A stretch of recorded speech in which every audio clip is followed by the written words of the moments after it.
नमस्कार, आप देख रहे हैं इंडिया टाइम 24 न्यूज में आपके साथ स्वाति। इजराइल में इंसानों के विकास के लापता हिस्से की खोज हुई है। पुरातत्व विज्ञानों को एक खोपड़ी मिली है जो होमो आबादी के अंतिम मानव की हो सकती है।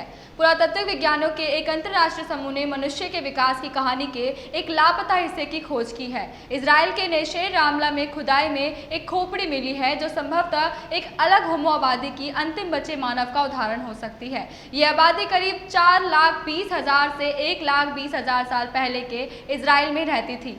इजराइल के अनुसंधानकर्ता योशी जिनेंद्र और सहकर्मियों ने साइंस में प्रकाशित अध्ययनों में बताया कि इस आदिकालीन मानव समुदाय ने कई हजार वर्षों तक निकटवर्ती होमो सैपियंस समूह के साथ अपनी संस्कृति और जीना साझा किए।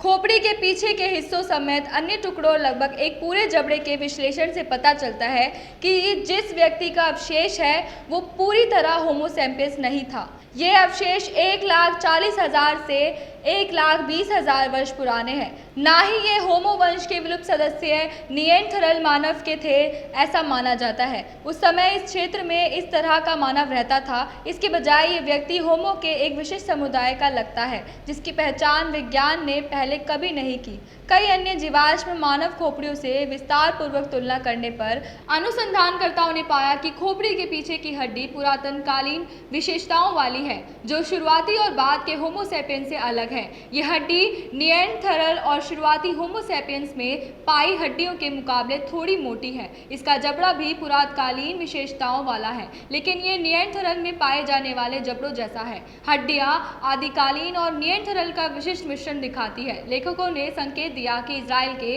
अन्य स्थलों जैसे मशहूर लेडी ऑफ ताबून पर मिले जीवाश्म इन नई मानव आबादी का हिस्सा हो सकते हैं। लेडी ऑफ ताबून की खोज 1932 में की गई थी। व्यापक अध्ययन करने पर इस महत्वपूर्ण अजीब मानव ने हमें निएंडरथाल शरीर रचना और उनके व्यवहार के बारे में काफी कुछ सिखाया, और ऐसे वक्त में जब हमें अपने पूर्वजों के बारे में बहुत कम पता था। अन्य जीवाश्म नेशेर रामला होमो समूह के सदस्य थे। तो इस पूर्ण विश्लेषण में हमें अनुसंधानकर्ताओं द्वारा पूर्व में दिए गए शरीर संरचना में कुछ विसंगतियों का पता चलेगा। रहस्यमय नेशेर रामला होमो निएंडरथाल के साथ हमारे हाल के साझा पूर्वज को दर्शा सकते हैं। दूसरे शब्दों में कहें तो अलग अलग होमो आबादियों के बीच अंतर प्रजनन अधिक आम था, जैसे कि पहले अंदाजा नहीं लगाया गया था। यहाँ तक कि टीम को नेशेर रामला स्थल पर पत्थर के करीब 6,000 औजार भी मिले। ये औजार उसी तरीके से बनाए गए जैसे कि होमो सैपियंस समूह ने बनाए थे। इससे पता चलता है कि नेशेर रामला होमो और होमो सैपियंस न केवल जीन का आदान प्रदान करते थे बल्कि औजार बनाने की तकनीक भी साझा करते थे। इस स्थल पर पकड़े गए, मारे गए और वहां खाए गए पशुओं की हड्डियां भी मिली है। ये खोज दिखाती है कि नेशेर रामला होमो ने कछुओं, हिरन, ऑर्कस, सुअर और शुतुरमुर्ग समेत कई प्रजातियों का शिकार किया।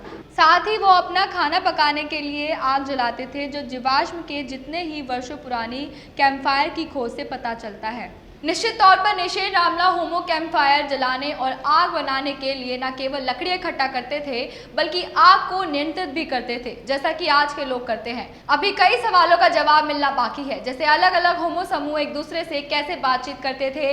इस अवधि में होमो आबादियों में होने वाले सांस्कृतिक और जीव वैज्ञानिक संबंधी बदलावों के लिए इसका क्या मतलब है। इन सवालों के साथ काम जारी रखने से मानव इतिहास की बेहतर समझ बनाने में मदद मिलेगी। इसका बने फिलहाल इतना ही। देश और दुनिया की तमाम खबरों के लिए जुड़े रहे हमारे साथ और देखते रहिए इंडिया टाइम 24 न्यूज। नमस्कार।